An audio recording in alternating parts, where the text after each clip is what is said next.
A reflexão é o melhor remédio para curar as nossas angústias, os nossos sofrimentos, porque quando refletimos com sabedoria,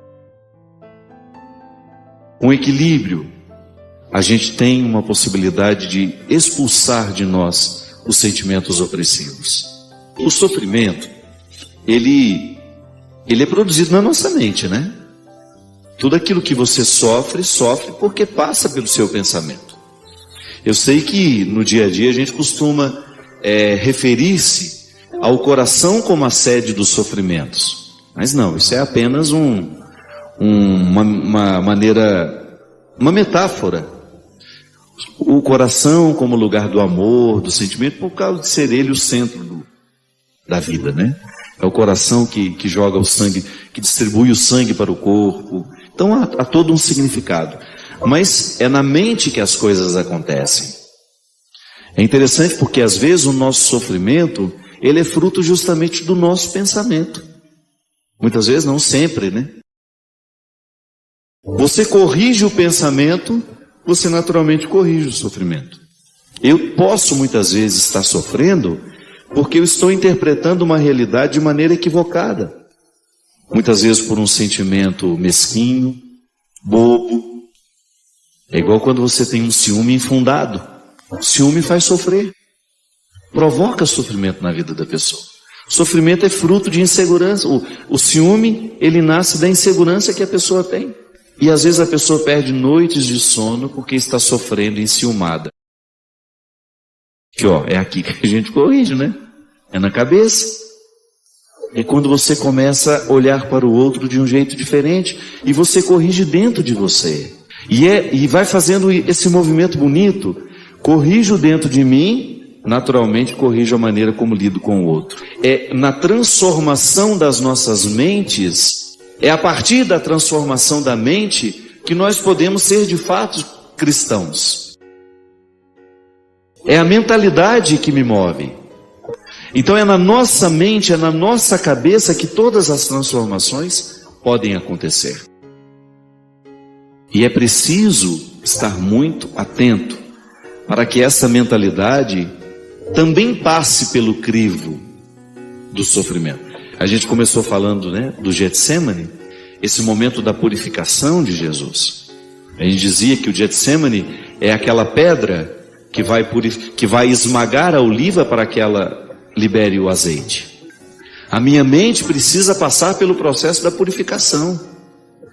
E a gente não cresce, a gente não fica mais justo na alegria, a gente fica mais justo no sofrimento, quando você precisa encarar as suas desonestidades pessoais. Porque todos nós somos vítimas de nós mesmos. Todos nós carregamos este peso de nem sempre fazer o bem que a gente sabe que deve fazer.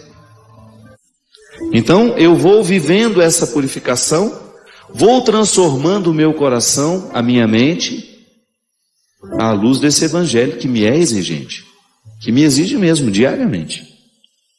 Então é interessante quando você olha para o que lhe faz sofrer, você vai identificar um jeito de pensar as coisas. E quando você se dispõe a modificar a maneira como você pensa as coisas, você inicia um sofrimento purificador, que vai lhe arrancando daquele processo opressivo que até então você estava. Uma pessoa que é movida pelo ciúme, ela não tem paz. Ela vive para observar o que o outro está fazendo, quem estava com ele, quem foi com ele, quem deixou de ir, com quem que ele falou, com quem ele deixou de falar. E a pessoa vai se sentir sendo preterida, né? Ela vai se imaginando assim. A partir do momento que ela pensa, não faz sentido eu pensar assim. O outro tem o direito de ter a vida dele, e eu estarei ali, eu participarei de acordo com a minha possibilidade e com a abertura que eu posso alcançar. Agora, quando eu percebo que o meu pensamento é capaz de me libertar das minhas angústias, você ganha um grande aliado, que é a reflexão. A reflexão é o melhor remédio para curar as nossas angústias, os nossos sofrimentos, Porque quando refletimos com sabedoria, com equilíbrio, a gente tem uma possibilidade de expulsar de nós os sentimentos opressivos. Dá certo, viu? Eu sei que pensar ultimamente tem sido difícil, porque a gente chega tão cansado em casa, a gente vive com tanta correria, que nem sempre nos é possível parar, fazer uma reflexão da vida, ou fazer uma oração que lhe faça refletir a vida. Porque às vezes a gente vai para a oração, mas a gente vai com tanta coisa para pedir, que não sobra tempo para refletir. Volto a dizer, o contexto dos acontecimentos precisa nos ajudar a pensar a vida. Então você olhar as realidades com mais parcimônia, com mais paciência, com mais calma. E você tendo a oportunidade de arrancar do coração e da mente tudo aquilo que está sendo opressivo na sua história. Eu particularmente penso que quanto mais a gente traz a reflexão para a nossa vida, mais a gente vai ficando libertado. Jesus dizia isso, né? Conheceis a verdade e a verdade vos libertará. Qual é essa verdade? Como é que nós chegamos ao conhecimento da verdade? Mergulhando em nós mesmos. Se você quiser conhecer a verdade, você tem que mergulhar em si mesmo. É aqui dentro que tudo está revelado. Quando eu começo a ter o conhecimento do meu funcionamento, eu deixo de ser alheio a mim mesmo. Aí eu começo a lidar melhor comigo. É interessante, minha gente. Também muitos dos nossos sofrimentos nascem e são mantidos porque a gente não sabe lidar muito bem com a gente. Passamos às vezes uma vida inteira, né? Sem se aventurar. A gente passa a vida sem se aventurar na experiência do autoconhecimento. A gente vive para fora demais. A gente vive o tempo todo para fora, para fora, para fora. Isso vai nos tornando pessoas fúteis, sem consistência. E é tão triste isso, quando você percebe que está lhe faltando consistência. Que quando nos falta consistência, a gente não para em pé. Jesus deu conta de viver o Getsêmani dele, apesar do sofrimento, apesar de ter achado difícil, a Sagrada Escritura nos diz isso, ele deu conta por causa da consistência humana que ele alcançou ao longo da vida. Jesus não brincou de ser gente. Ele levou a sério a possibilidade de ser o filho de Maria, de ser o filho de José. Ele enfrentou a sua humanidade. Lapidou diariamente essa humanidade. Ou você acha que ele não teve as mesmas dificuldades que nós? Claro que teve. Ele também perdeu a paciência. Ele também experimentou a intolerância. Nele, claro.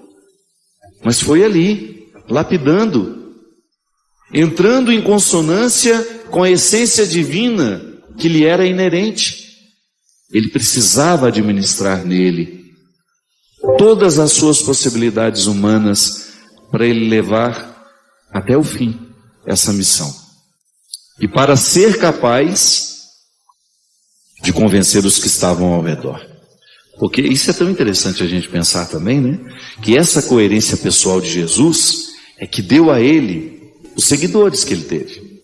Foi prestando atenção nessa humanidade tão atraente que as pessoas começaram a seguir Jesus. Eu sempre gosto de diferenciar isso. Antes de fazer uma experiência de Jesus, Filho de Deus, as pessoas faziam uma experiência de Jesus, Filho de Maria e José. Um ser humano inesquecível. Um ser humano admirável. Eu estou querendo apenas pedagogicamente lhe chamar a atenção para a dimensão humana que Jesus cuidou diariamente em si mesmo. Mesmo porque o Cristo glorificado somente depois da ressurreição. Até então, era a experiência de um Jesus humano, de um homem que era capaz de amar os miseráveis, de um homem que tinha o tempo todo um coração solidário a entregar aos pobres, de um homem que era capaz de se aproximar dos leprosos, das prostitutas, dos ladrões, que tinha palavras bonitas, transformadoras, que tinha um discurso atraente, porque apresentava uma nova maneira de ver o ser humano e Deus, e tinha uma maneira diferente de interpretar o ser humano na relação com esse Deus. Isso aí, tudo inspirado pelo Espírito, claro, mas humanamente, verdadeiramente encarnado. Um ser humano formidável, poderíamos dizer. Um ser humano com coragem, um ser humano com determinação, que fez da sua oportunidade humana uma experiência divina. Porque eu vivo aqui o mesmo desafio. Eu também tenho a filiação divina. Claro, diferente de Jesus, mas eu estou mergulhado pelo meu batismo nele, você também está. Então nós temos a oportunidade de viver também esse aprimoramento humano, claro, com mais esforço, porque eu sou pecador, você também, mas nós somos auxiliados pela graça divina. O Cristo glorioso está manifestado em mim, concedendo-me diariamente coragem e força, graças, para que eu tenha condições de vencer o pecado que me habita, que me puxa, que me arrasta. E aí, o sofrimento se torna para mim uma oportunidade de aprender essa força, essa dinâmica que fez Jesus ser tão atraente no seu tempo. Sim, porque nós precisamos ser cristamente atraente aos que nos observam. A vida cristã que nós praticamos precisa ser atraente aos outros. E será atraente à medida em que ela for consistente, quando ela não for da boca para fora, quando ela for um valor internalizado em nós.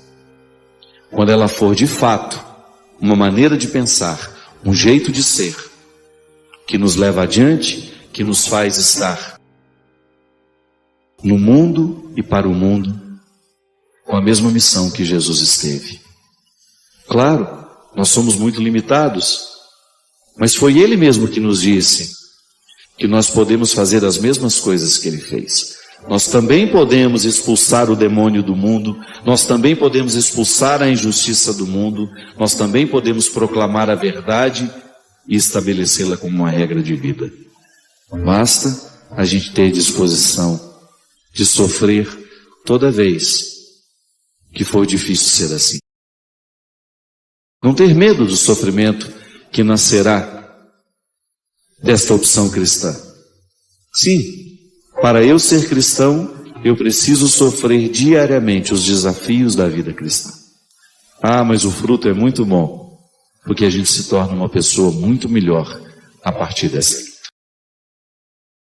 Eu desejo que você, nas suas lutas, você tenha sempre o direito e a possibilidade de retirar os seus excessos, para você ter diante dos seus olhos a sua verdade fundamental, sem exageros, só você. E a partir disso, você reencontrar o caminho da vida. Obrigado pelo seu carinho, pela sua atenção, e que Deus abençoe muito você. Que Deus derrame sobre o seu coração, sobre a sua casa, sobre a sua vida, a disposição que caracterizou o coração de Nossa Senhora, para que, exemplo dela, a gente também possa ser um cristão de verdade, levando sempre Jesus no colo, para apresentá-lo àqueles que ainda não o conhecem. Derrame sobre nós a bênção do Deus Todo-Poderoso, Pai, Filho e Espírito Santo.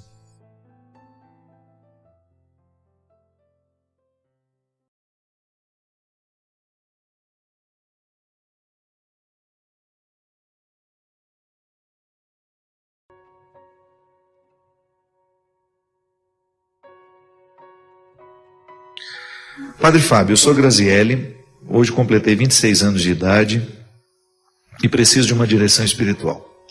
Cheguei à conclusão de que tenho um bloqueio emocional que impede a minha felicidade. Não consigo abrir o meu coração para o amor. No mundo de hoje sou considerado uma pessoa fora do normal pelo fato de, na minha idade, ainda ser virgem e nunca ter namorado. Nunca me deixei levar por rapaz algum, talvez pela falta de confiança nas pessoas. Pois a única pessoa que deixei permiti que se aproximasse de mim, ela não soube esperar o momento certo. Éramos amigos de infância, crescemos juntos e ele me decepcionou muito. Me traiu, entre outras coisas. As pessoas que tentam se aproximar de mim, eu não consigo dar espaço para que elas, ao menos, tentem me conquistar. Tenho medo da decepção. E eu não consigo passar para as pessoas o carinho que tenho por elas. Me fechei e isto afasta cada vez mais as pessoas que eu amo. Preciso de ajuda para me livrar desse bloqueio, pois me sinto muito sozinha, solitária. Isso está ficando pior a cada dia. Tenho medo de cair na depressão, se isso já não estiver acontecendo, pois tenho meus 5 minutos de alegria e depois me pego chorando. Preciso me fortalecer, mas não consigo me levantar. Obrigado, sinto que desabafei, pois não tenho com quem conversar tudo isso tão abertamente. Um abraço, Graziele. Triste, né? Uma pessoa dizer que não tem com quem conversar tudo isso abertamente, né? Que mundo é esse, né? Onde nós temos tantas pessoas ao nosso redor e tão poucas que nos provoquem essa liberdade de dizer o que a gente precisa dizer. Graziele, talvez sua falta de confiança seja justamente pelo fato de você não ter construído vínculos. Como é que nós vamos confiar se nós não temos vínculos? Como é que nós vamos viver a experiência da partilha? Porque, gente, a vida ela fica muito melhor quando nós temos a oportunidade de partilhar quem a gente é. Partilhar o que a gente tem, o que a gente pensa, o que a gente sente. A partilha. Nós às vezes dormimos na mesma casa, comemos à mesma mesa e somos estranhos. A estranheza, ela cresce toda vez que falta confiança e toda vez que falta disposição. E o mundo está ficando cada vez mais com gente esquisita, deprimida, por isso. Porque estamos infantilizados, né? E estamos infantilizando o outro. Com o nosso jeito de ser, com o nosso jeito mesquinho de pensar, de questionar. Não, essa vida é boa demais para ser perdida, para ser desperdiçada com essas mazelas. Olhe para aquilo que você tem. Não queira um mundo que não é seu. Não queira os amigos que não são seus. Olhe para os que você tem. Olhe para aquelas pessoas imperfeitas que estão ao seu redor e descubra que é com elas que você terá a oportunidade de fazer um mundo melhor. Olhe para o espaço que lhe pertence, para a vida que você tem e comece a ser feliz a partir disso. Tudo mais será acrescentado, mas o fundamental está aí. O problema é quando nós queremos o acréscimo, mas não sabemos partir do que é fundamental, do que temos aqui, do que nos fundamenta. Como uma casa precisa ter raiz para ficar em pé. Nossas raízes humanas, nossos alicerces humanos, olhar para essas pessoas que você vê todos os dias e descobrir que elas são extraordinárias. Estão ao seu lado, cuidam de você, estão com você. Comece a ser feliz com elas. Porque às vezes você se tranca lá no seu quarto e vai imaginar seres humanos perfeitos, idealizados. E aí você vai ficar sempre infeliz, porque as pessoas que estão em casa não servem para você. Quem serve?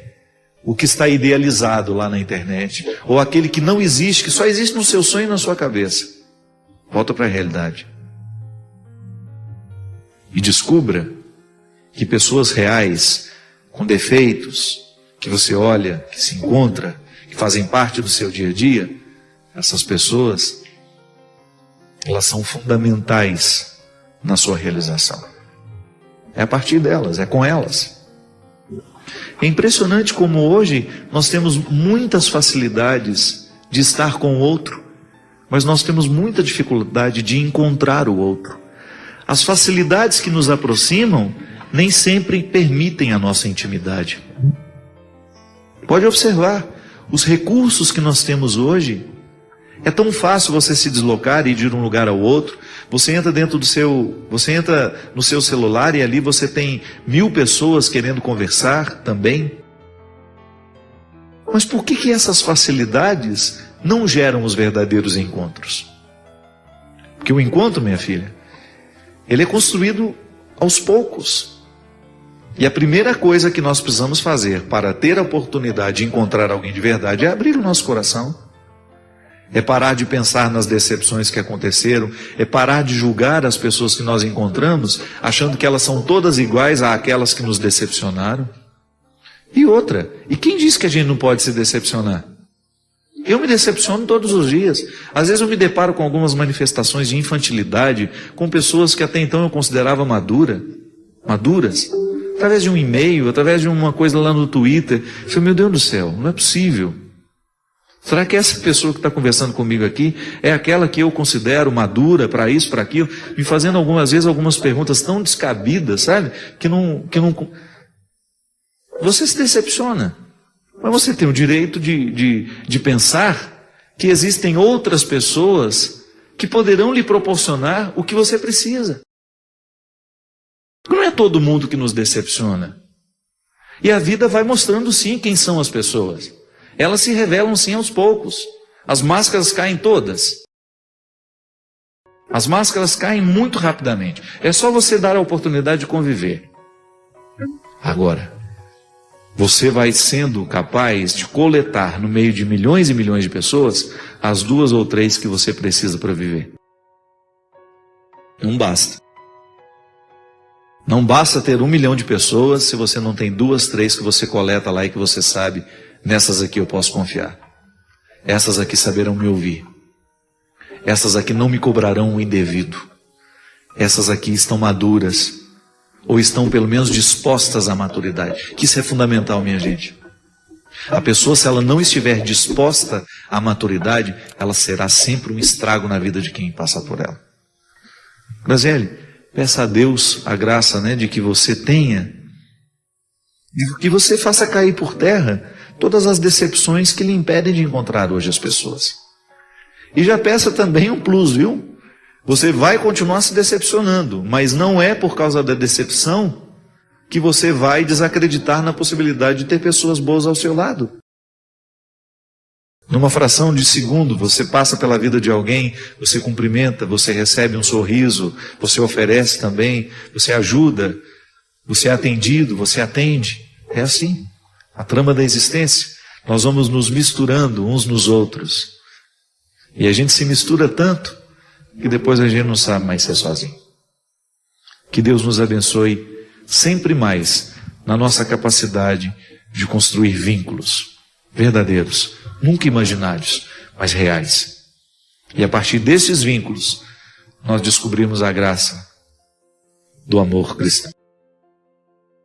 Obrigado pela oportunidade de entrar na sua casa, de falar com sua família. Obrigado pela confiança de me dedicar esse tempo agora, de me permitir participar da sua vida.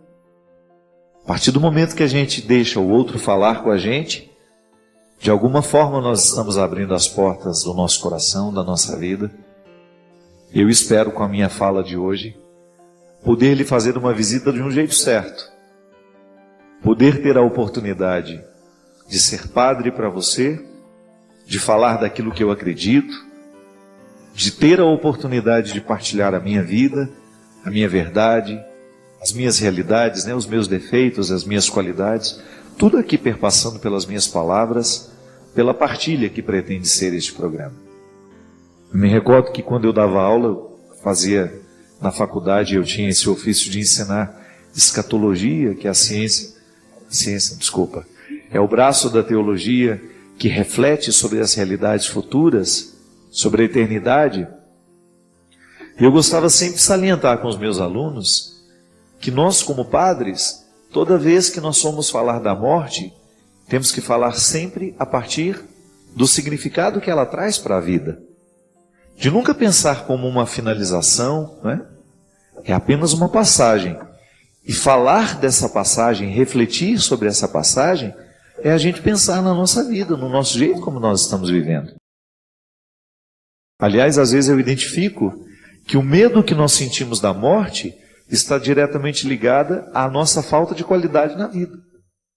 Porque a partir do momento que a gente vive com qualidade, nós vamos encarar a morte de um jeito diferente. É claro, é natural que nós tenhamos apegos E, aliás, eu fico pensando que os nossos apegos, eles são fontes de muitos sofrimentos. Quando eu tenho um amor a alguma pessoa, quando eu tenho um vínculo com alguém, é natural que eu tenha medo que essa pessoa morra, que ela vá embora da minha vida, e é natural que eu sofra muito no momento em que isso acontece. É uma experiência positiva de amar, que acaba se desdobrando no sofrimento, né? Então hoje é um dia de saudade, um dia de recordar as pessoas que um dia foram importantes na nossa vida e que de alguma forma continuam vivas dentro de nós. Porque a saudade é esse sentimento que Deus nos permite viver, experimentar, para a gente fazer ficar presente dentro de nós aqueles que já partiram. Então hoje, ao recordar e ao rezar pelas pessoas que nós amamos, que já foram embora da nossa vida, nós poderíamos, quem sabe, ter a oportunidade de olhar para o jeito como nós estamos vivendo. Então a celebração da morte ganha sentido de ressurreição, né? Porque se pensar a morte do outro me faz pensar na vida que eu ainda não estou morto, então de alguma maneira eu vou descobrir nessa minha vida as ressurreições possíveis. Aquilo que eu já posso experimentar de maneira antecipada da eternidade que eu tanto espero. A gente sabe que o dia de hoje é sofrido para muita gente, é sofrido para todos nós que de alguma maneira perdemos até de maneira mais recente, né? A dor recente de ter que ter tido sepultado, de ter que sepultar alguém que nós amamos, é sem dúvida para nós uma experiência também de aprendizado. Olhando para aquele que a gente não tem mais, quem sabe a gente possa perceber o que está do nosso lado hoje. Muitas mães se curam da dor de terem perdido um filho quando são capazes de olhar para os filhos que ficaram. É a sabedoria da vida, né? Nos sacudindo ou até mesmo mexendo com a gente para que a gente descubra naquele momento da dor um elemento que nos faça sobreviver. Porque se a gente vai ficar parado naquele que morreu, naquele que foi embora, naquele que não está mais entre nós, a gente corre o risco de esquecer os que estão ao nosso redor. O amor, minha gente, é sem dúvida a experiência humana mais profunda que nós podemos fazer. Mesmo porque o amor abre muitas portas dentro de nós. Através do amor nós podemos acessar muitas realidades que são nossas, que a gente corre o risco de morrer sem acessar. Por isso que é preciso que a gente ame, né? Quando eu amo, quando eu sou capaz de estabelecer um vínculo, eu estou tendo acesso a regiões do meu coração e da minha vida que outras situações não podem me fazer acessar. E se a gente ama, é natural que a gente sofra. Não tem como amar e não sofrer. O amor, ele gera preocupação, ele gera dor no momento em que o outro está sofrendo. E tudo isso é o impacto que o amor causa em nós. Mas também amor gera leveza na nossa vida, né? A sensação de estarmos acompanhados, de não sermos sós. O amor que nós experimentamos em família. Tudo isso podendo ser refletido a partir do dia de hoje e a partir dos significados dos dias de hoje, do dia de hoje, que é olhar para a vida a partir da morte. Desejo do fundo do meu coração que todos vocês que hoje estão vivendo esse dia com dificuldade possam descobrir o sentido mais profundo da saudade, que é sempre positivo. Ele não pode nos mortificar. A saudade não é um sentimento que tem que nos deprimir, é o contrário. Tem que fazer ressuscitar dentro de nós o bom daquilo que o outro deixou. Tudo aquilo que foi positivo, que foi vivido, que foi experimentado. Através de uma memória que nós celebramos, né? Toda vez que nós o recordamos, toda vez que nós fazemos alguma coisa que ele gostava e que de alguma maneira o atualiza entre nós.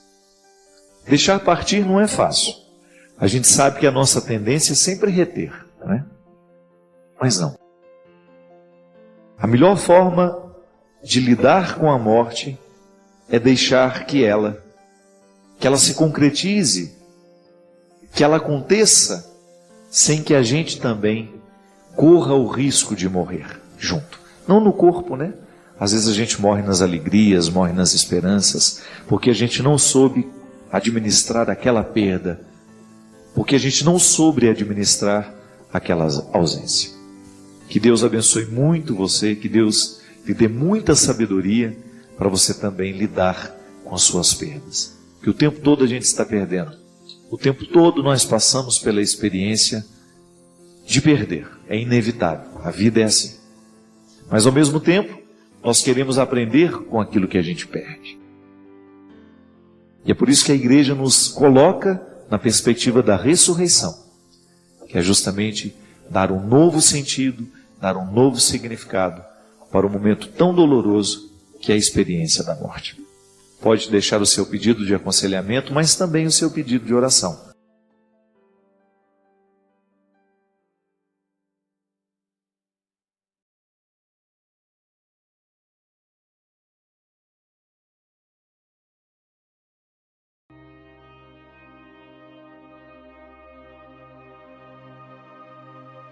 Na vida, toda vez que nós estabelecemos comunhão, nós temos a oportunidade de crescer como pessoas. Porque é na comunhão que nós nos fortalecemos. Quando você identifica que você não está só. E é interessante porque a maturidade humana, esse processo natural e necessário, né? De você tornar-se adulto, de ser capaz de compreender a vida, as dores da existência sem que isso lhe cause tantos aborrecimentos, né? O processo natural de ser gente vai nos ensinar que quando nós partilhamos a dor ou a alegria, nós nos aproximamos do sentido mais profundo dessas realidades. Porque a partilha, ela revela o que está oculto. Ou até mesmo o próprio tempo vai nos ajudando a fazer com que essa partilha seja cada vez mais reveladora. E é por isso que é importante estar em comunhão. E o tempo todo o esforço humano é para estabelecer a comunhão.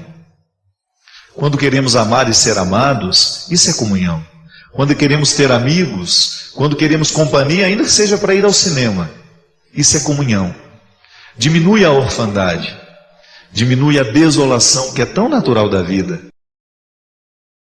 Existir é pesado, existir é doído, não é fácil. E não há fórmulas mágicas, não há fórmulas prontas que nos ajudem a dar conta de existir com harmonia. A única forma que nós temos de existir com um pouco mais de harmonia é através do processo do amadurecimento. Porque a gente sabe que a criança, ela é um ser que não gosta de ser contrariado. E a criança tem muita dificuldade com o não. E a gente sabe que o processo pedagógico consiste em dizer o não na medida certa e na hora certa. É isso que vai fazer com que a criança tenha condições de compreender o limite. Às vezes a gente tem esse ímpeto, não é? Quando é criança, esse instinto de destruir o outro, de querer o que é do outro. Aí alguém vem e nos educa, não é bem assim. Você precisa aprender a dividir, você precisa aprender a respeitar. Palavras como respeito, solidariedade, só é possível a quem já é maduro. Mas é no processo do amadurecimento do ser que a escola nos ajuda, os pais, as pessoas que nos amam, os que são verdadeiramente responsáveis por nós, vão nos ajudando a viver este processo de maturidade, onde nós nos posicionamos diante da vida assim. Eu não sou alguém que tem que ser agradado o tempo todo. Claro que eu vou buscar a minha realização humana, eu quero ser feliz, eu quero ter o direito de ser satisfeito sendo quem eu sou, mas para chegar a essa satisfação, a vida nos ensina que a gente tem que passar pelo processo da purificação. E só essa purificação nos amadurece. E quem se recusa a viver o processo do limite, das dificuldades da vida, não vai conseguir ser uma pessoa equilibrada e madura. E esse é o nosso projeto, não é verdade? A gente quer ocupar o lugar no mundo de maneira harmoniosa. Para isso servem as religiões. O discurso religioso, ele entra justamente para nos ajudar a trazer essas harmonias. E eu gosto sempre de dizer também que a religião, quando você fala a expressão, a palavra religião, ela vai muito além de templos e ritos religiosos. Nós estamos falando de tudo aquilo que nos toca, de tudo aquilo que nos harmoniza. Então é religioso amar, é religioso ouvir uma música, é religioso apreciar uma obra de arte, porque são situações que nos sensibilizam, que nos tocam e que nos fazem melhores. São realidades humanas que nos tocam e que nos ajudam a viver esse processo de maturidade. Essa semana mesmo eu estava pensando, refletindo um pouco, a igreja nos convida que no tempo da quaresma a gente precisa... não é que a gente só reza na quaresma, não. É que a quaresma é um tempo especial de oração, de recolhimento. Nós falamos aqui no programa da semana passada que é importante a gente descobrir a diferença do tempo litúrgico. Então nós estamos vivendo um tempo em que a igreja nos convida a viver o recolhimento, o jejum, a oração. Mas pelo amor de Deus, eu não posso compreender o jejum, o sacrifício, por eles mesmos. Há um motivo muito maior escondido naquela minha renúncia que eu faço. Então tá bom, eu não como carne na sexta-feira, ou eu não como carne, ou eu deixei de comer chocolate durante esses 40 dias. Tudo bem, cada um escolhe o sacrifício que quer fazer, a renúncia que quer fazer. Mas o verdadeiro significado dessa renúncia é provocar dentro de nós a possibilidade de sermos melhores, de termos mais oportunidade de ser mais confiante, ou até mesmo de ter um pouco mais da posse do que somos nós. Porque às vezes a gente vai vivendo de um jeito que a gente perde a capacidade de se controlar. Então eu me exercito ali, me controlo diante de uma caixa de chocolate para depois ter condições de me controlar diante de situações mais sérias. Mas aí volta aquilo que eu estava dizendo. Estava pensando que qual é o grande segredo da oração? O que a oração faz na nossa vida? Você vê, os monges budistas têm uma maneira específica de rezar. O padre católico tem um jeito específico de rezar. O pastor evangélico tem um jeito específico de rezar. As religiões nos propõem os ritos. Mas o que realmente é o teor deste rito? Quando eu deito a toalha branca sobre o altar para eu presidir a Eucaristia, quando eu celebro o rito católico cristão, o que eu estou propondo e o que eu quero experimentar desta oração? E sobre isso eu pensava, que a oração, ela é um instrumental que nos coloca num processo de autorreflexão. Eu vou me autorrefletir. Eu posso refletir sobre o outro, eu posso refletir sobre o mundo, mas a oração, num primeiro momento, ela me permite um olhar demorado sobre mim. Porque toda vez que eu me coloco diante de Deus, é natural que eu leve para Ele, para conversar com Ele, todas as minhas realidades. Os meus egoísmos, os meus medos, as minhas inseguranças, as minhas virtudes. E naquele momento em que eu estou diante do Senhor, em oração, eu tenho a oportunidade de fazer o que muitas vezes o mundo não me proporciona, que é justamente tocar essas realidades de maneira amorosa. É por isso que eu não acredito na oração que esteja desvinculado do processo amoroso. Rezar é querer o bem. Já me ouviu falar isso, né? Que quando eu rezo pelo outro, eu estou manifestando a Deus o meu desejo de bem-querer mesmo, é um bem-querer. Eu estou rezando para que o outro tenha paz, para que o outro tenha saúde, para que o outro tenha dignidade, para que o outro seja filho da justiça, né? ou que esteja dentro de um contexto de justiça. O meu querer bem, essa oração é amorosa. E toda vez que eu entro nesse processo de oração, eu estou me favorecendo ficar um pouco mais humilde, eu estou me favorecendo um pouco mais de equilíbrio. Que engraçado, né? Até os ateus admitem isso. Até os ateus admitem que a reflexão faz bem. O silêncio, um tempo de pausa, Porque ateu também precisa se autorrefletir. Ele também precisa se autoanalisar. O ateu também tem necessidade de esmiuçar a sua realidade humana, porque ele também sofre das mesmas ansiedades que nós. Então todo mundo precisa se refletir. Todo mundo precisa se pensar. Como é que eu estou sendo? Quem eu estou sendo? Que lugar eu estou ocupando no mundo? Como estou tratando as pessoas que moram comigo? Como trato as pessoas que eu encontro? Como é que eu sou um cidadão? Né? Hoje, no Jornal da Manhã, o Alexandre Garcia refletia essa malandragem que existe na internet. De, por exemplo, eu passo por uma blitz e imediatamente vou tuitar que tem uma blitz em tal lugar. Então aquele que não está em condições de dirigir, que já está alcoolizado, ele vê aquela informação, o que ele vai fazer? Ele vai desviar, vai procurar um outro caminho, e é nessa hora que acontecem os acidentes. Então o Alexandre Garcia refletia essa solidariedade com o que é ruim. Então eu sou solidário para livrar o outro da responsabilidade. Que país é este? Isso é um posicionamento sério de quem realmente quer uma sociedade justa, ou de quem realmente acredita no valor da vida do outro, que eu não tenho o direito de dirigir embriagado, porque eu posso matar o filho do outro?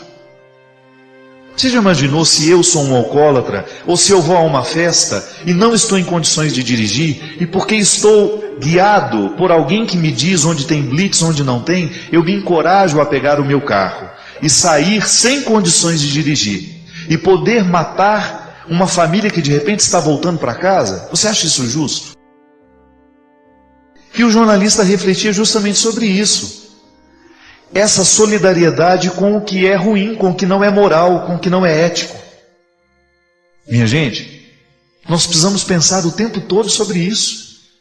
Será que eu engrosso a fila do processo? Será que eu estou engrossando a fila daqueles que fragilizam o corpo social? Ou será que eu sou um cidadão atuante e que faz o que é certo, ainda que aquilo me cause restrições? Tudo bem. Eu tenho o direito de ir a uma festa, de beber um vinho, mas eu tenho que saber que se eu optei por beber naquela festa, é minha obrigação não dirigir. Porque isso é maturidade. É você saber que você tem direitos e que você também tem deveres. Isso é cristianismo. Se eu me digo cristão, se eu me digo adepto da vida, se eu me digo alguém que está preocupado em fazer a sociedade ser melhor, eu vou viver a dimensão da minha religiosidade assim, em ser capaz de promover o que é certo. Que às vezes, minha gente, nós queremos viver a religião, mas nós não queremos os comprometimentos que essa religião nos traz. E para mim isso é um comprometimento religioso. Eu não sei quem é que está saindo naquele momento de carro, eu não sei quem bebeu, quem não bebeu, mas eu quero saber sobre mim, sobre as minhas escolhas. Não dá mais para a gente querer uma sociedade melhor se a gente não cumpre o nosso papel. Eu não tenho o direito de querer um mundo melhor se eu não exercito a minha parte, se eu não realizo a minha pequena parte. Quando eu saio da minha casa, eu tenho que sair com todas as responsabilidades assumidas. Eu sou um cidadão. Isso é uma proposta religiosa. O cristianismo precisa mexer no nosso jeito de viver, nas escolhas que nós fazemos. Aí sim, nós estamos falando de uma religião que realmente possa fazer bem, que possa nos colocar como verdadeiros transformadores, como foi a proposta de Jesus. Maturidade, todos nós precisamos, nós nunca estamos totalmente maduros. E há sempre um passo a ser dado na direção dessa maturidade.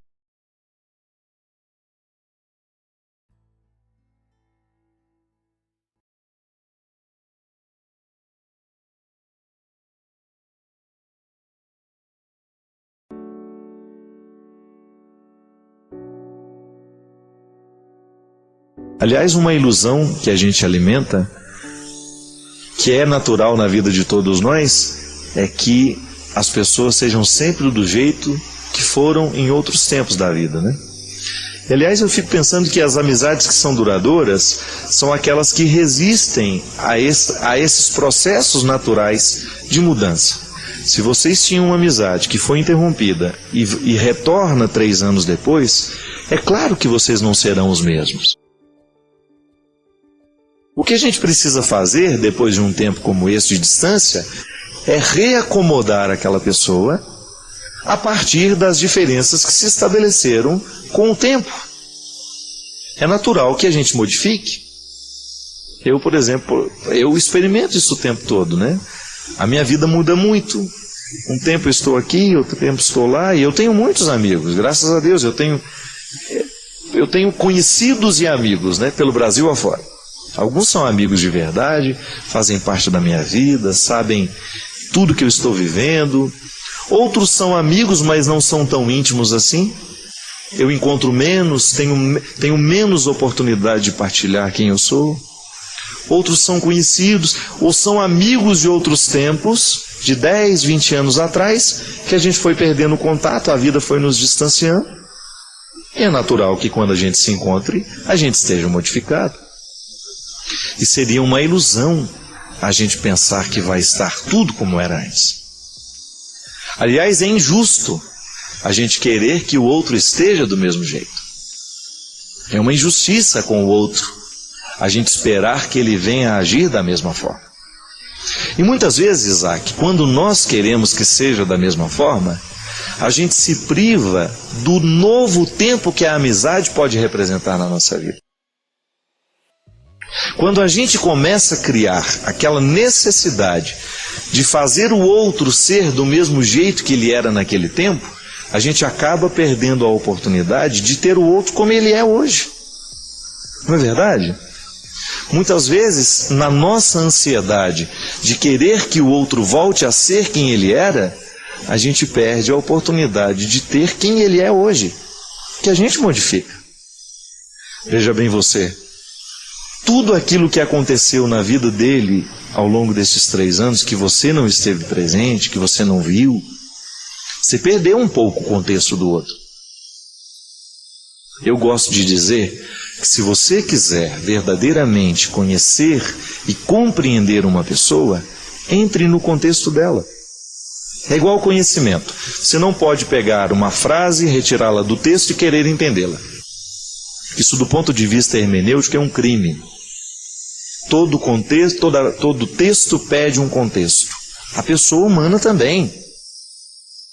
Quer entender uma pessoa, vai visitar um pouco a família dela. Quer entender quem é seu amigo, por que ele age desta ou daquela forma, comece a conhecer um pouco mais a família deste seu amigo. Por isso que às vezes é mais fácil você entender o amigo quando você conheceu toda a família dele, o lugar onde ele nasceu, quem foram as pessoas que fizeram parte da vida dele. É interessante, né?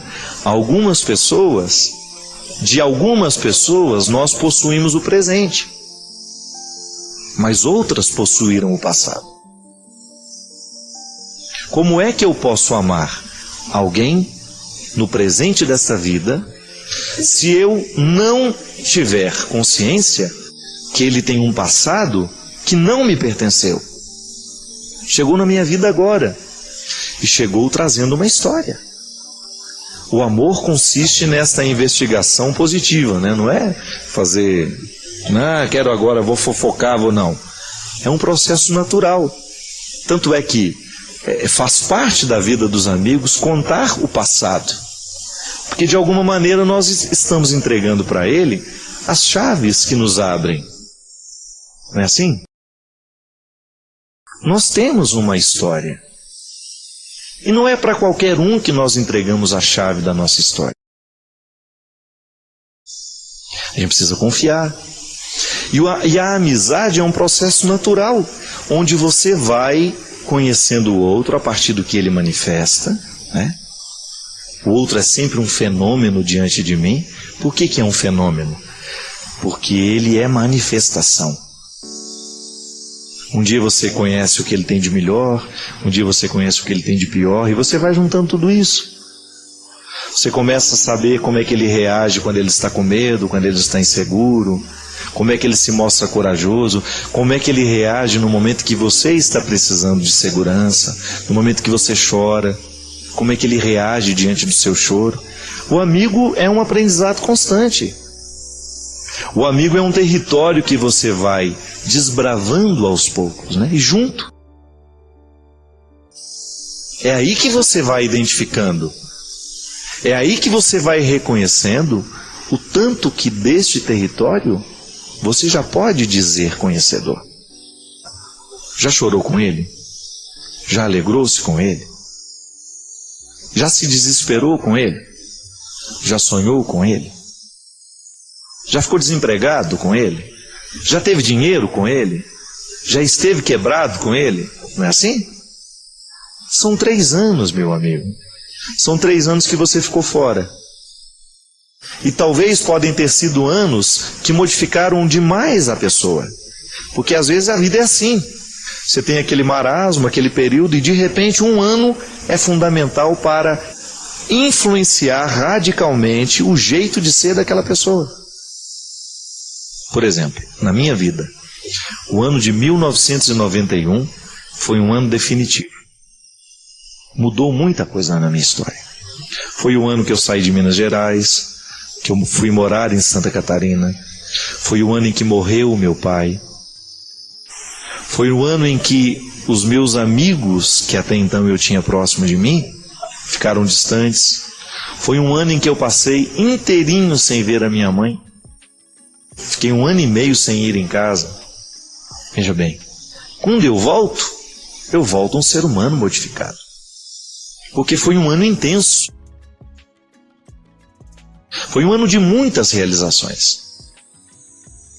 Eu não posso, os meus amigos que me esperam, aqueles que verdadeiramente estão dispostos a continuarem meus amigos, eles vão dar uma observada, né? Como é que ele está? Como é que será que ele encarou a morte do pai? Como é que será que ele viveu esse processo de transição? É assim, meu caro. Não queira que o seu amigo seja o mesmo de 3 anos atrás. Mas agora você tem a oportunidade de demonstrar a sua qualidade de amigo.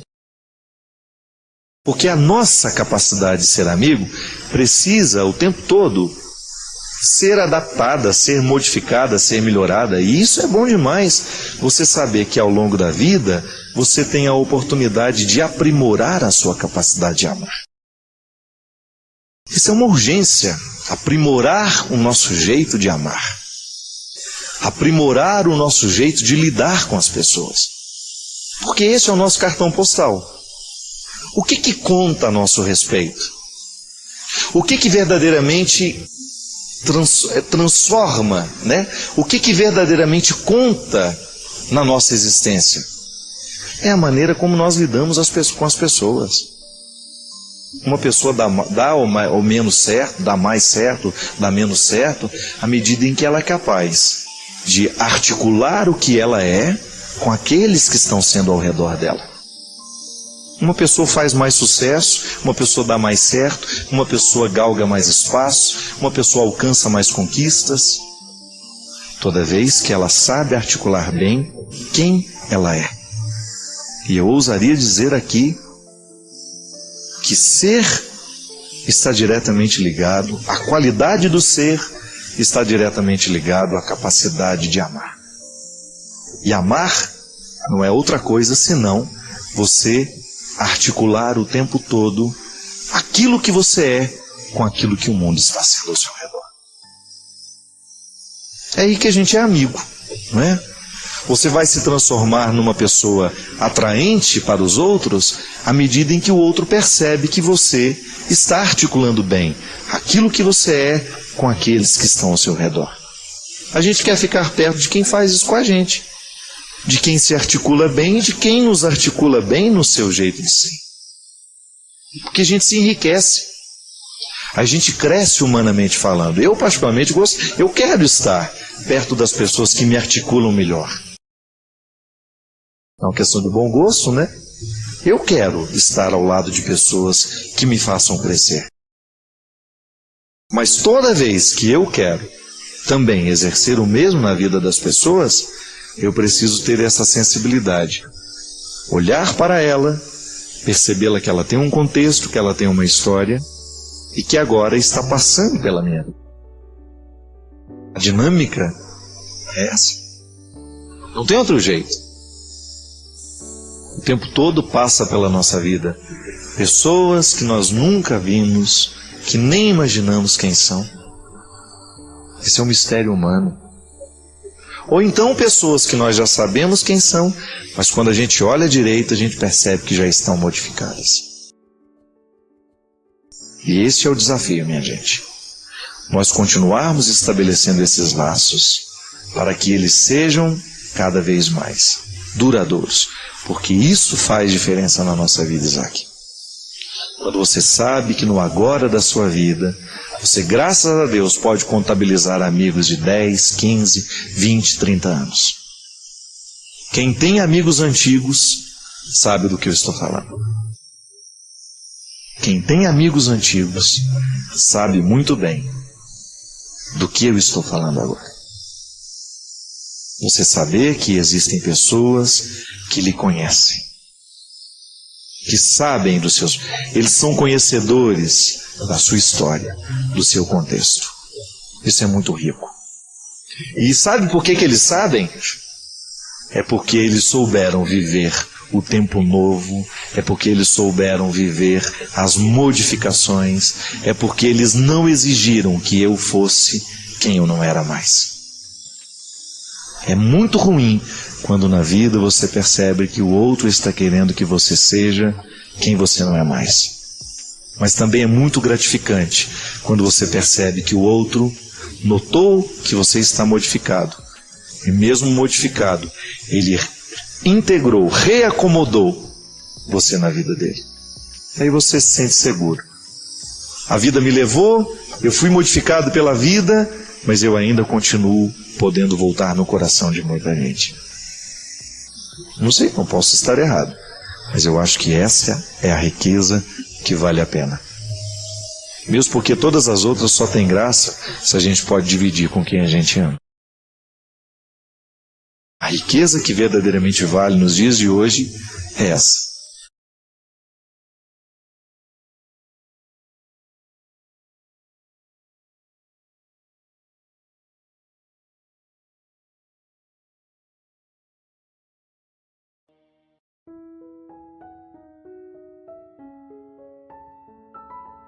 Da mesma forma como o nosso corpo precisa de vacina para ganhar a imunidade, para não morrer de qualquer coisa, essas doenças que são simples, que uma vacina pode salvar, o nosso corpo precisa de vacina.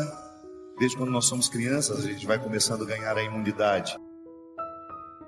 Mas eu sempre digo que a saúde espiritual, ela também precisa de algumas vacinas ao longo da vida. E a primeira delas, a que nos imuniza para tudo que pode nos destruir da vida, é a certeza de que Deus nos ama. Ensine alguém isso. Talvez seja o detalhe mais bonito de ser colocado no coração de uma pessoa. A certeza de que ela é amada por Deus. Sim, porque às vezes a nossa destruição, ela nos chega quando nós não sabemos ou quando estamos esquecidos que somos amados por Deus. Porque o amor de Deus, ele funciona na nossa história como amor próprio. Quanto mais você acredita que Deus te ama, muito mais condições você vai tendo de se amar.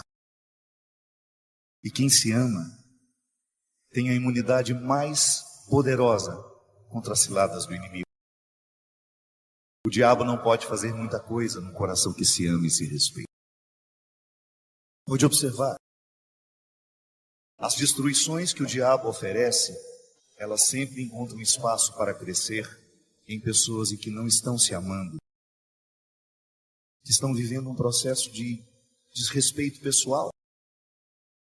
Você sabe disso, eu não preciso ficar dizendo muito.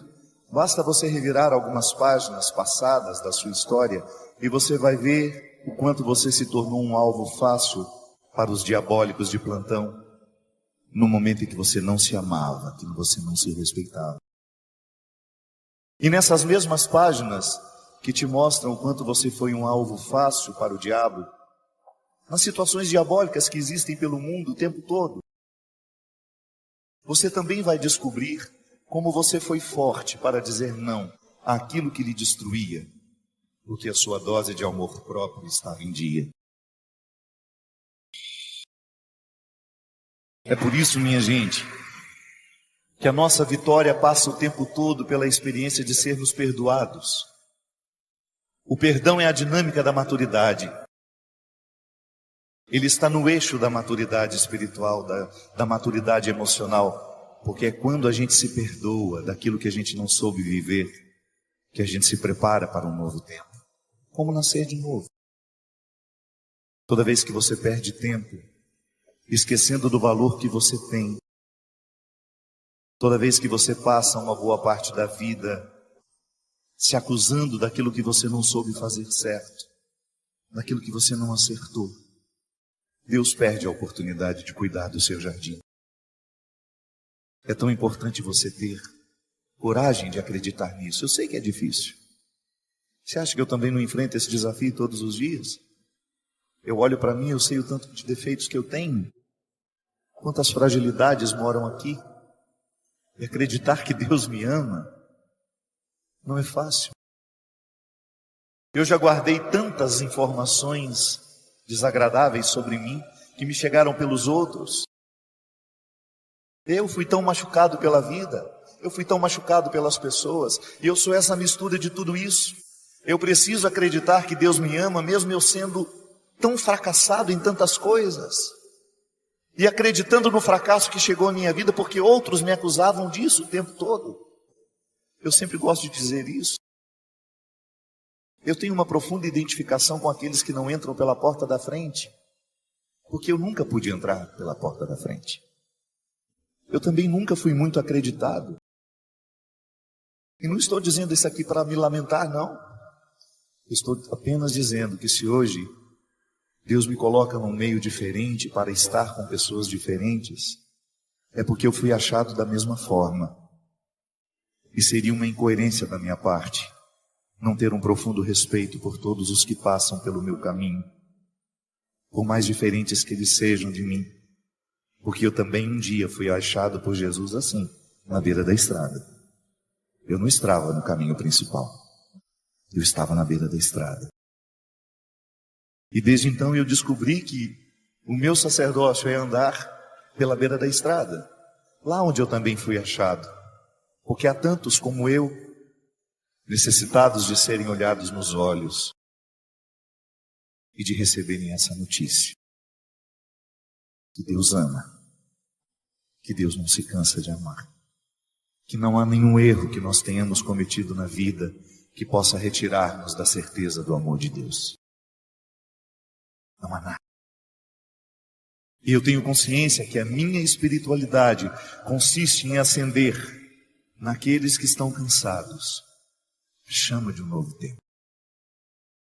Dizer aos que ainda não sabem, ou recordar aos que estão esquecidos, que Deus não desiste de nós. Deus não desiste de mim. Deus não desiste de você.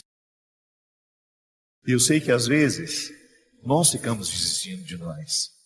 Eu sei que às vezes você desiste de você, porque você sofre do mesmo mal que eu já sofri muito, que é ser olhado de um mesmo jeito pelas pessoas que te conhecem. Aquele olhar que paralisa, sabe?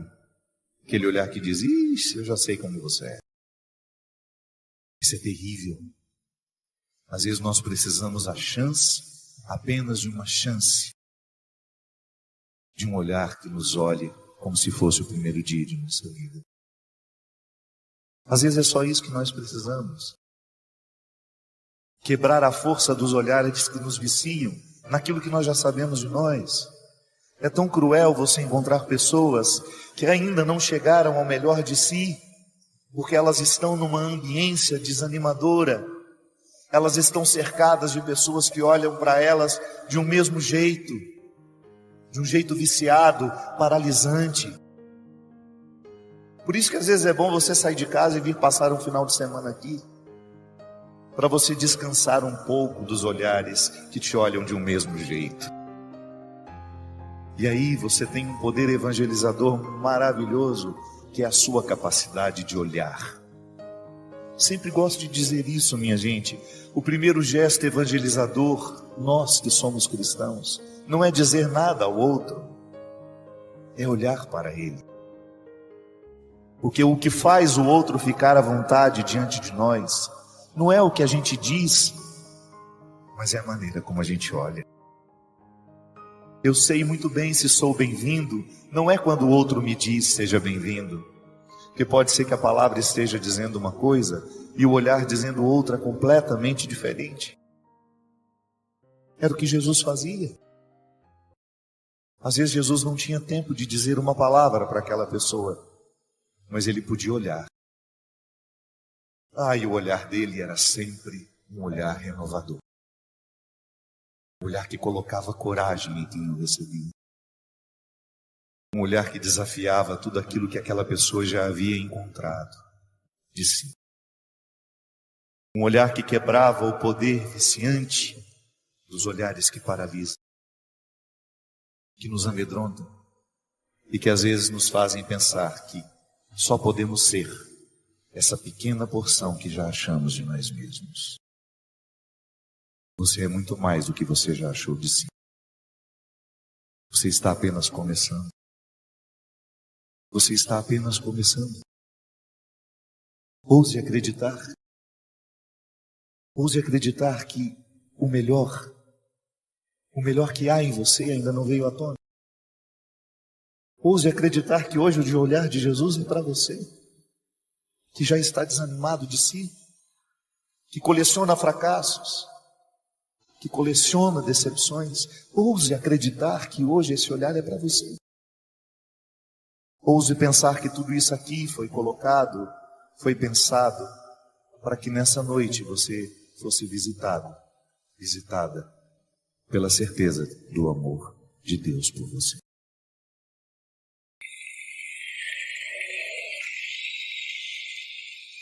Então exerça o seu poder evangelizador agora. Olhe com amor para quem você pode. Isso. E se desse olhar nascer um abraço, que o faça. Às vezes essa pessoa saiu de casa para receber esse abraço agora, para receber esse olhar. Isso. Distribua gestos amorosos. Nós somos todos iguais, minha gente. Todos nós somos frágeis. Que nenhuma prepotência, que nenhuma arrogância espiritual sobreviva entre nós. Que nós tenhamos sempre diante dos nossos olhos a certeza de que a nossa fraqueza, a nossa miséria, ela não pode nos desanimar, mas ela precisa nos irmandar.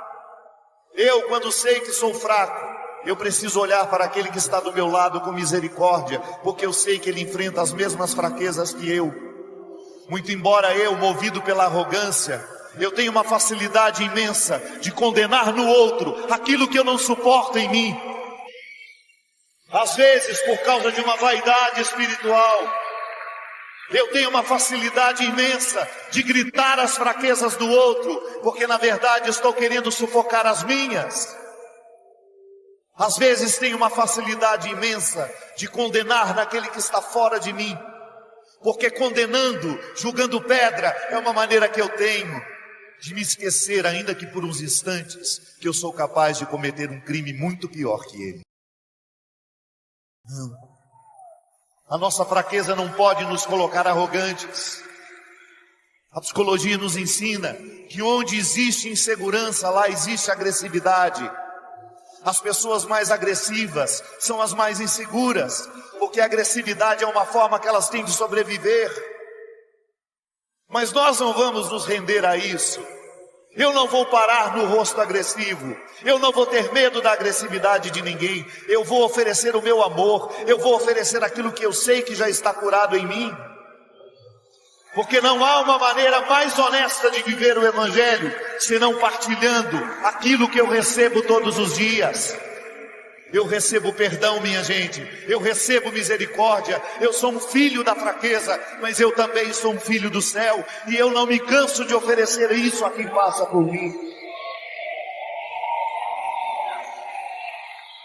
Então, certos de que somos fracos, miseráveis, a gente acolhe melhor o que passa pela nossa vida. Deus ama você. Deus ama você. Sou Roberta, já lhe escrevi várias vezes e ando muito preocupada com a minha mãe, pois já fazem 8 meses que ela entrou numa depressão fortíssima e já não sabemos mais o que fazer. Eu e minha irmã, na verdade, não aguentamos mais, porque tem sido muito difícil e sofrido para todos nós, padre. Sei que minha mãe sofre muito, mas também chego à conclusão que ela não se esforça para tentar mudar. Está fazendo terapia e o próprio médico fala que ela precisa reagir, só que ela continua na mesma. Às vezes perco a paciência, grito com ela, depois me arrependo. Não sei mais o que fazer. Chamo para ir à missa, para ir à praia, cinema, várias outras coisas, e nada ela quer. Só fica em casa sentada, deitada, e cada dia sente uma coisa diferente.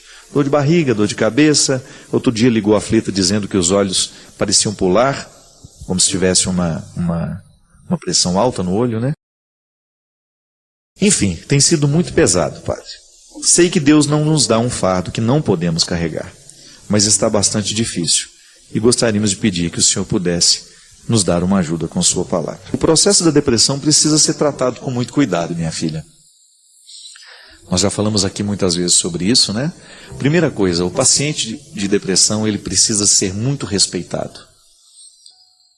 Agora, chega um momento em que o respeito compreende também uma ação firme com aquela pessoa. Primeiro porque a gente precisa buscar o tratamento adequado.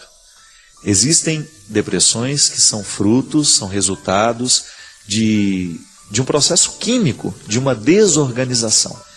É engraçado que nos dias de hoje a depressão cresce muito, mas ela sempre existiu na história humana.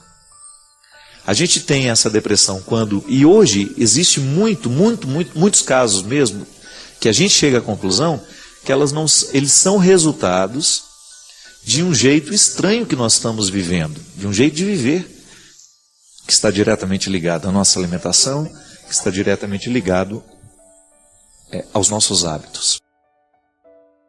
Eu diria que você precisa ter cuidado com a sua mãe nesse sentido. Respeite, tenha paciência com ela, mas você também precisa colocar as regras. Quem está doente precisa se tratar. Porque se não se trata, adoece a casa toda. Então buscar o melhor recurso, o melhor tratamento, tentar modificar um pouquinho o contexto da vida daquela pessoa, sabendo que o primeiro passo é um médico que possa fazer um bom diagnóstico, porque às vezes não é o melhor diagnóstico ainda. Às vezes muita gente não melhora da depressão porque ainda não acertou a medicação.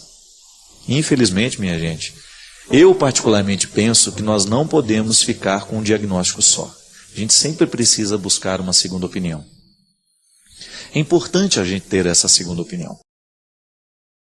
E a outra depressão, que é muito comum também entre nós, ela nasce de uma insatisfação pessoal, fruto dos baques que a gente vai vivendo, das coisas que vão acontecendo, da inadequação que a gente vai vivendo, né? Porque às vezes a gente não sabe, e a coisa acontece, a gente olha para aquela tragédia toda e pensa, e agora? Como é que eu vou reagir diante disso tudo, né? É um problema. As dificuldades existem, todos nós estamos envolvidos com as dificuldades que são próprias da vida, ninguém está imune, não tem como você tomar uma vacina e falar, olha, quando o sofrimento chegar, eu já estou preparado para ele. Pode até ter preparo, mas você não vai ficar imune a ele. Vai sofrer, vai ficar abalado. Agora, o processo depressivo, ele vai se instalando quando essa tristeza vai se estendendo demais no tempo. Primeiro que a gente precisa distinguir isso, né? Não é toda tristeza que é depressão. Tristeza passa. E a depressão pode ficar estabelecida como um processo extremamente difícil e levar a pessoa até a morte, muitas vezes. Porque vai deprimindo, ela vai perdendo a vitalidade, né? O que é perder a vitalidade? Perder o brilho, gente. O deprimido, ele vai ficando apagado. É o caso da sua mãe, não tem mais vontade de fazer nada. Só que tem que ter o outro lado também. A gente está de fora, a gente quer ajudar, a gente propõe o tratamento, a gente busca os recursos, mas depois a gente espera que também aquela pessoa que está doente reaja e comece a buscar, nos intervalos de tantas tristezas, algum motivo que possa ser para ela realmente forte, capaz de sair de si e começar a viver com um pouquinho mais de qualidade, pelo menos naquele momento. Porque de momento em momento, a gente vai criando satisfação. Veja, é na sua vida, isso é uma realidade. Digamos que hoje eu tive decepções o dia inteiro. Mas eu preciso descobrir, no meio desse monte de decepções, um espaço onde eu possa ter uma satisfação. E aí fazer o esforço de permitir que aquela satisfação demore um pouquinho mais dentro de mim. Porque quando você permite que a satisfação demore, automaticamente você está impedindo a prevalência do desgosto. Não é assim? Ah, padre, mas é difícil demais. É. Infelizmente, nós não temos como te dizer que vai ser fácil. Porque não é. A vida é dura. Ela é dura, mas o tempo todo ela também nos apresenta um motivo para a gente ficar satisfeito. Só que a gente não vê. Se a gente coloca os óculos que ampliam tudo aquilo que está sendo problema na nossa vida, é bem provável que a gente só vai enxergar o problema. Tudo depende do que a gente ilumina, minha gente. Não é assim? Tudo depende do que a gente ilumina. Você tem uma luz, você tem um foco e você direciona. Essa é uma regra. Aonde é que você coloca a luz? Isso eu digo agora para todo mundo que de alguma maneira já sente o coração deprimido, né? Angustiado. Cuidado. Não permita que suas tristezas demorem demais dentro de você. Lide bem com o seu sofrimento. Aprenda a lidar com ele. Descubra que o sofrimento, ele é uma ponte por onde você passa. Ele não é o rio onde você naufraga. Ele não pode ser o rio do seu naufrágio. Ele tem que ser a ponte da sua passagem. Sabe por quê, minha gente? Senão nós não vamos dar conta de muita coisa. Por isso que eu fico muito preocupado. A depressão, essa química que é fruto de meu organismo não produziu a serotonina, a química do bem-estar. Meu organismo não produziu aquela substância que é responsável por isso, por aquilo, pelas aqui as ligações nervosas do meu cérebro, então tem que ter um medicamento. O médico vai diagnosticar isso e vai nos dar o medicamento. E não se iluda. Você tem que mudar também os seus hábitos. Não é uma pílula que vai mudar a sua vida. Eu tenho muito medo dessas pessoas que acham que o remédio é a solução para tudo. O remédio é um instrumental para que você reaja e então as soluções comecem a acontecer. Porque não tem mágica, minha gente. Não tem. Não existe mágica. Se existisse essa mágica, alguém iria escrever um livro sobre isso e todos nós estaríamos com as nossas soluções. Leio o livro e fico bom. Não. É a postura diante da vida que faz a diferença. E você, Roberta, tem toda a razão quando você diz que sua mãe precisa reagir.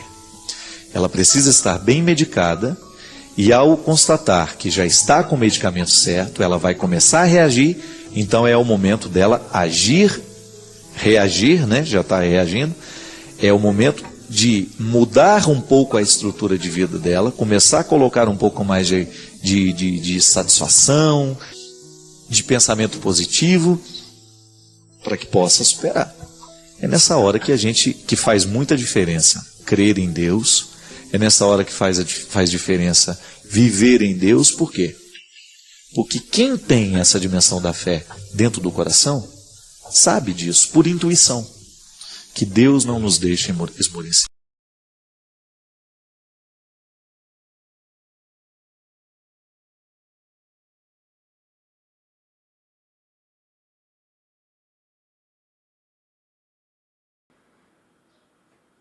Ficar até o final de um vídeo desses exige muito mais do que atenção, exige disposição interna.